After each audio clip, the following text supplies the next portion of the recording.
Bonjour à tous. Alors, si vous avez de jeunes enfants et si vous devez les inscrire en crèche, au Mahon, etc., etc., et que c'est pas évident pour vous d'un point de vue financier, sachez que l'État d'Israël a pensé à vous et que le Misrad Atamat vous propose des aides. Pour en parler, nous avons en ligne une francophone et nous avons bien de la chance parce qu'elle travaille au Moked du service Atamat. Elle va nous expliquer toute la procédure et vous pouvez bien sûr en bénéficier de ces aides d'État, même si vous venez d'arriver et que vous ne parlez pas l'hébreu. Bonjour Hélène Amiel.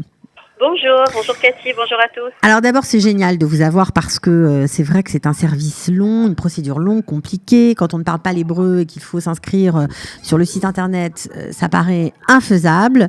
Et donc on est ravis de savoir qu'on peut avoir de l'aide grâce à vous. Moi je suis ravie aussi, je vois depuis quelques mois que je suis au Misrad Atamat et que Baruch Hashem, les Français qui étaient vraiment perdus ou qui attendaient leur remise depuis des mois ont pu enfin avoir leur remise. Baruch Hashem, c'est une très bonne chose. Alors, expliquez-nous ce que c'est exactement et ce que propose comme aide le Misrad Atamat.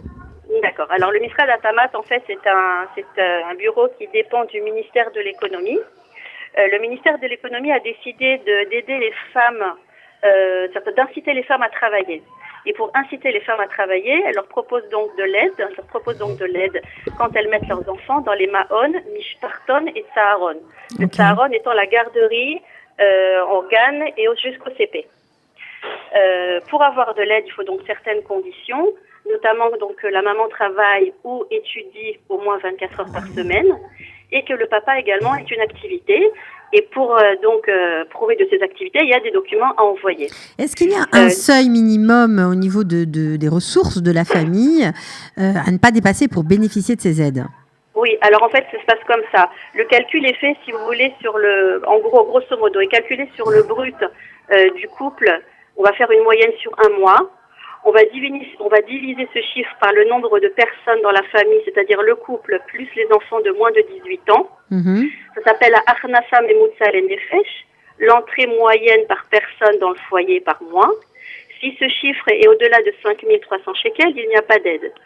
Si c'est moins que 5 300 shekels, ce qui est déjà une belle somme. Par personne, alors, ça veut dire si on a une famille de 5 personnes, on a divisé par le nombre de personnes dans la famille, couple plus enfants de moins de 18 ans. Donc si on a moins que 5 300 shekels, on regarde ensuite le nombre d'heures de travail de la maman. Alors, sachant que donc elle aura une darga moins bonne, une darga c'est la remise, la darga, qu'elle aura une remise de moins bonne, on va dire, si elle travaille 24 heures par semaine. Ouais. Mais si elle travaille jusqu'à 36 heures par semaine, elle obtient une meilleure darga. Plus elle travaille, et plus sa darga est élevée. Alors, est-ce que ça peut prendre en charge la totalité du montant, on va dire, de ce que les parents... Non, ça ne prend pas la totalité, mais ça peut aller facilement jusqu'à 1300, 1400 shekels d'aide par enfant. Par mois ? Par mois, oui. C'est énorme. Oui, sachant que le prix du Mahon, alors c'est très variable en fonction de la ville, en fonction de plein de critères. C'est rarement moins de 2000 shekels. Ça peut même aller, j'ai entendu, jusqu'à 2500, voire même 3000 shekels. Voilà. Alors c'est une aide. On sait que parfois les francophones, même ils en ont besoin, même si ils sont pas dans le besoin, mais qu'ils auraient bien besoin d'une aide, rechignent parce que l'hébreu, parce qu'ils ne savent pas vraiment, ils sont pas guidés pour remplir ces formulaires un peu longs et fastidieux, et ils peuvent passer à côté, alors que en vous écoutant, on comprend que ce serait une économie pour ces foyers de milliers de shekels annuels. Effectivement. Alors en fait, justement, donc je voudrais que les parents justement ne soient pas, comme on dit en hébreu, en iyouch, qu'ils ne soient pas désespérés, c'est possible. Il y a plusieurs possibilités. La première possibilité, c'est d'être en contact. Je suis en contact avec tous les projectorimes du pays. Je suis sur le groupe WhatsApp de tous les projectorimes. Donc, la première chose, ils peuvent passer par leur projecteur qui se met en contact avec moi et m'envoie une liste de numéros de téléphone de gens que je dois rappeler. Ça, c'est une première possibilité. Alors quoi, vous les appelez et vous les guidez sur le site internet, c'est ça ? Exactement. Alors, je vais vous donner les 3 moyens d'arriver chez moi. Donc, le premier, c'est par le projecteur. Le deuxième moyen, c'est en appelant le Moked, ici, donc le central téléphonique, le numéro qui, je crois, va s'afficher chez vous, le Kochavit 2969. Demandez à parler à Hélène, la Doveret Sarfatit.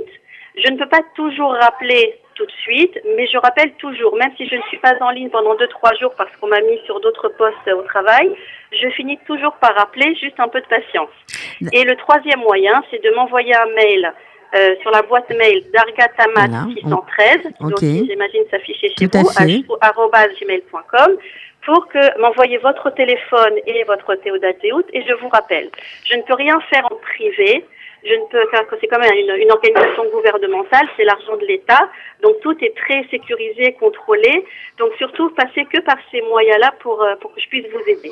Voilà. Une fois que je vous ai en ligne, que je vous appelle, soit vous avez déjà un dossier en cours, dans ce cas, je vois où vous en êtes et je vous dis, voilà, il vous manque ça, ce document est arrivé, pas lisible ou pas correct, donc il faut le refaire. Soit vous n'avez pas du tout ouvert de demande et dans ce cas, nous rentrons ensemble sur le site internet. Alors ça, c'est génial parce que le site internet, pour ceux qui ne comprennent pas l'hébreu, c'est pas toujours évident. Donc on va voir à l'image s'afficher le site. On a déjà vu en début d'émission. On comprend qu'il y a plein d'entrées, mais vous voilà. êtes. Mais alors voilà, c'est pour ça que moi je guide le parent pas à pas, du début jusqu'à la fin, même si on doit y passer 1 heure et ça m'est déjà arrivé, jusqu'à ce qu'on envoie les documents et que le parent a un numéro de Bakasha, un numéro de PNIA, un numéro de dossier, qui va lui permettre après de pouvoir suivre tout le processus pour obtenir sa remise. Et je le lâche pas jusqu'à ce que je lui dise c'est bon, t'as eu ta remise. Mais voilà. nous avons donc une fée chez les francophones qui va nous changer la vie, c'est ça. Disons que c'est vrai que je vais vous dire même, et je le vois ici maintenant, je suis là depuis quelques mois, même pour les Israéliens, des fois c'est très compliqué. C'est une bataille. J'ai des gens qui galèrent pour avoir leur remise depuis le mois de septembre et on est déjà au mois de juin. Parce que tout simplement une fiche de paye n'est pas correcte, par exemple. Donc ici on n'accepte pas une fiche de paye avec une erreur.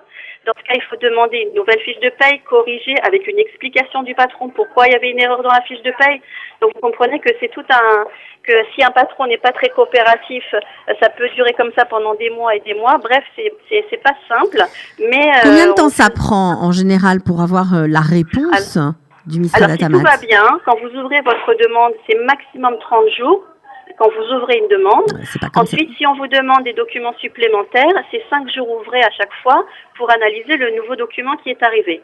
Sachant qu'en ce moment, ça commence à être la période très très forte parce que c'est bientôt la rentrée et que les gens veulent déjà s'organiser pour avoir leur remise à la rentrée. Donc, je conseille d'ailleurs à tous les parents de s'y prendre dès maintenant. C'est moins de 30 jours. J'ai pu constater que mais pourtant, on connaît des gens qui ont inscrit leurs enfants dans les crèches, dans les Maon, etc., sans aide du Misrad Atamat. Ils ont fait la procédure après et ils ont eu l'argent à la fin de l'année. Ça existe aussi. Tout à fait, parce qu'en fait, s'il y a quand même de bien dans cette histoire, c'est que même si vous galérez et que vous avez quand même des droits depuis le début de l'année, c'est rétroactif. Ça veut dire qu'un parent qui a bataillé 3-4 mois pour avoir sa remise et qui a donc des droits depuis le mois de septembre, le Misrad Atamat envoie l'argent à l'organisme qui supervise la crèche ou le Mishparton et l'argent est ensuite redistribué. Alors, est-ce à dire que les parents payent plein pot jusqu'à obtenir cette aide ou alors on sait que le dossier va être validé et l'organisme, on va dire, qui garde... je prends l'exemple du Mahon, par exemple. Est-ce que c'est lui qui prend en charge ce delta et qui accepte que le parent paye une somme minime? Comment ça se passe? C'est très personnel à chaque Mahon. D'accord. De manière officielle, tant qu'un parent n'a pas sa darga, le Mahon n'a aucune obligation de lui faire payer moitié prix ou suivant une remise. Maintenant, c'est vrai que souvent il y a des directrices vraiment sympas. Je le vois surtout avec les Olim Khadashim parce qu'elles savent que c'est pas simple, qui acceptent pendant 1 ou 2 mois de faire payer la moitié ou de faire payer une petite partie jusqu'à ce que le parent obtienne enfin sa darga. D'accord. Et je voudrais juste préciser par rapport aux Olim Khadashim. Les Olim Khadashim ont droit à la remise maximum dans la mesure où ils étudient à l'Ulpan, où la maman étudie au moins 24 heures par semaine à l'Ulpan. Okay. Si les 2 parents sont à l'Ulpan, si un parent est à l'Ulpan et l'autre parent est en recherche d'emploi face au Misrad Aklita ou au Misrad Ata'asuka, ou si les 2 parents sont en recherche d'emploi face au Misrad Aklita ou au Misrad Ata'asuka avec un droit sur 2 ans. À partir du moment où un parent Olé Hadash travaille ou ouvre une société, il n'est plus considéré comme un Olé Hadash et on le considère comme un parent lambda israélien, sachant que des études à l'Ulpan, c'est considéré quand même comme des études et qu'il y a des droits, à condition d'étudier 24 heures par semaine. Donc c'est vraiment très important. On se rend compte, Hélène Amiel, que vous êtes une mine d'informations. Vraiment, on est ravis de savoir que vous allez pouvoir aider, que vous aidez au quotidien des dizaines d'Olim Hadashim. Donc vous travaillez pour le Moked du Misrad Atamat, on le répète. Alors vous n'êtes pas seul, hein, bien sûr, dans ce Moked. Il y a des centaines d'autres filles, mais apparemment vous êtes la seule francophone. Alors en fait, je suis la seule vraiment francophone. Il y a une personne qui pendant plusieurs mois était souffrante et qui est revenue, qui parle aussi, qui se débrouille pas mal en français. Mais les sikhot, on dirait les conversations en français arrivent en général chez moi. Et il y a également des netzigot russes, des netzigot qui parlent le hamarite des Éthiopiens. Il y a un peu de tout. Mm-hmm. Voilà. Et en général, c'est vrai que les sikhot en français arrivent c'est pour chez vous, moi. D'accord. Alors on comprend et on sait combien les francophones rechignent à la paperasserie, mais là vraiment, faites un effort, renseignez-vous, appelez Hélène, écrivez-lui sur son mail, parce que vous allez probablement gagner des milliers de shekels, surtout si vous avez plusieurs enfants scolarisés dans des structures, etc. Et ça coûte assez cher en général pour la petite enfance. Franchement, ne passez pas à côté de cette économie. Vous pourrez peut-être partir en vacances, faire d'autres choses beaucoup plus passionnante que de payer pour rien si vous pouvez en être exempté. Hélène, vraiment, on est ravis de vous avoir eu au téléphone. Merci beaucoup, Behatzlacha, pour tout ce que vous faites. Et vraiment, voilà, alors on contacte le Koravit 2969 où on écrit un mail à Hélène qui s'affiche sur l'écran. Elle fera tout ce qu'elle a dit, je vous assure qu'elle n'a pas menti, elle vous aidera à remplir notamment les papiers pour obtenir cette aide. Merci beaucoup Hélène, à bientôt. À très bientôt les traots. Ciao, ciao, bye. Israël, comment ça marche ? Vous allez adorer comprendre Israël. Israël, comment ça marche ? Sur Studio Kalita.